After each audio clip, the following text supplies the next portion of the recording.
I remember being on my job with no possibility of a future. And I will never forget the moment that a man walked up to me and looked me in my eyes and told me that this was the best I would be able to do. And I came to the resolve in that very moment that greatness would be my new norm. What he said to me hit me hard. It was a metaphoric, massive blow to my face. But like a wise man once said, you gotta pick your head up like your nose is bleeding. And right where they left you for dead, elevate. Where he told me I would retire from, that this was the end of the line. I came to the resolve that I would not believe the lie. I could hear it in the air that the voice of destiny would reside in the place where he wanted me to die. I made the decision to fight for my future.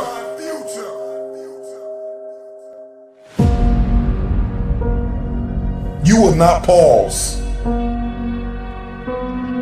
You will progress. You will not expire. You will evolve. You will not crumble in the midst of crises.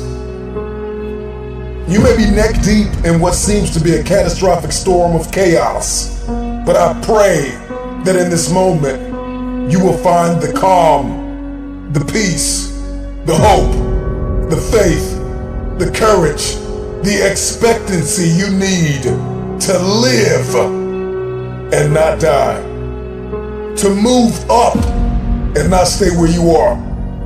You get what you see. And that is the formula for expectancy. Your expectation is what you believe is about to happen. And for many of you, you have been so traumatized by the past that your expectations are so diminished. Your expectations have been dying a slow death because of the trauma of the past. You expect nothing. And so you feel like, if I don't expect anything, then you can't hurt me. If I have no expectation on you, then you cannot disappoint me. If you are going to win the fight for the future, you are going to have a high expectation. It was Kobe Bryant that said everything negative, pressure, and challenges is all an opportunity for me to rise. It's crises that reveals what we are comprised of. And I ask you the question, are you praying the darkness away, or are you becoming the highest version of yourself in the midst of the darkness? You know, when you find yourself standing in the middle of trial, tribulation, scarcity, and uncertainty, there is a process from flapping to flight. How you process pain will determine your future. I need you to fight for the future.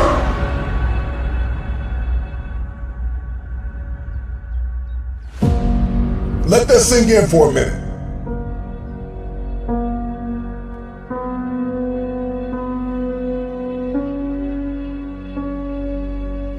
You are not your crises. You are not what you are going through. What are you expecting the outcome to be? Because you can't change what has happened.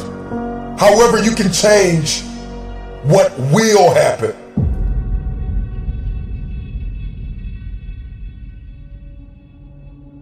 Your responsibility is, once you've gone from flapping to flight, is to protect your progress, to protect your territory. You gotta get a real boss-like mentality with your territory. All the ground that you gain, protect your territory.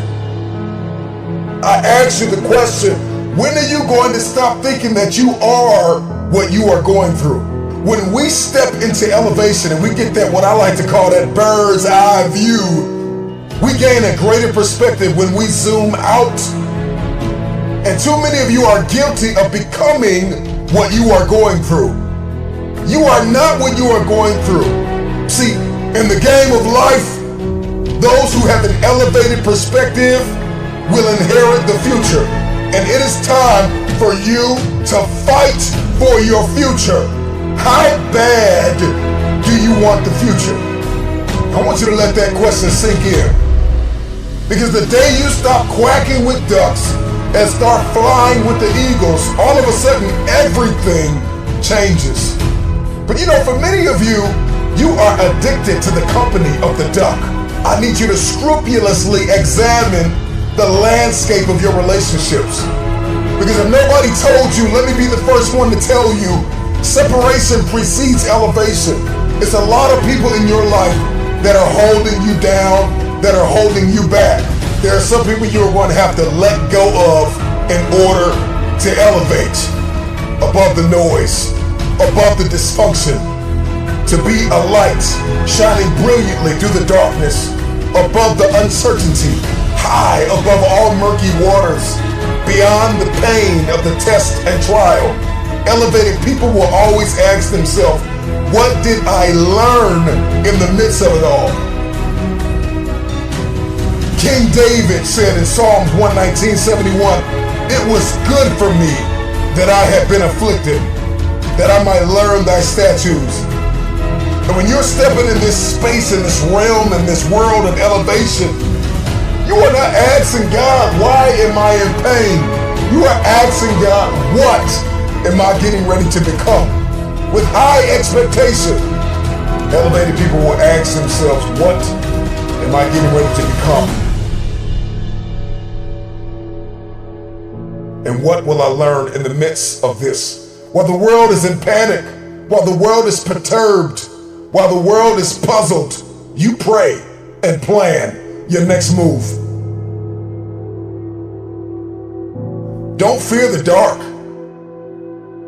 Ask yourself, what did you learn in it? Adversity is our advantage. Decide to come out of this better. Find yourself in this elevated place. Everybody wants it. We want promotion. We want the upgrade. We want advancement. We want to move up. We want to have a competitive advantage in the marketplace. My attention has been arrested by the conversation of the bird. You know, oftentimes learning to fly means falling from the nest and making that long trip back to it. And some birds never make it back to the top. But for the ones that do, once they learn to spread their wings, the game changes. Once they learn to start to spread their wings and then they begin to flap those wings, then all of a sudden their life goes to that next level. And I think a lot of you are stuck. You've spread your wings, but you're afraid to flap them because you're worried about what people are going to say about you. Baby bird don't care what anybody says about what it looks like in its process, because process precedes the breakthrough. There is something that is burning inside of us to go to the next level, to see this one thing that I'm about to bring to your attention. And if you're going to see it, if you're going to see breakthrough, then you are going to have to be okay with the process that is required, the preceding action and thoughts that are required to see this breakthrough. The baby bird spreads its wings, then it flaps its wings, and it flaps and flaps and flaps until the flapping becomes flight. And a lot of you are in this season called flapping. And you're like, man, this isn't flying, and you're looking at everybody and you're comparing yourself to everybody that's flying, and you're diminishing your process, you're diminishing your flapping season. Get through your flapping season with grace and faith. See, faith is an invitation to the future. Faith is the door. It is the pathway. It is the corridor to the future. And if you are going to fight for the future, you've got to fight with faith. Get through your flapping season. Get through your flapping season. I know you got tears in your eyes, but get through your flapping season and fight for flight. Because eventually the flapping turns into flight.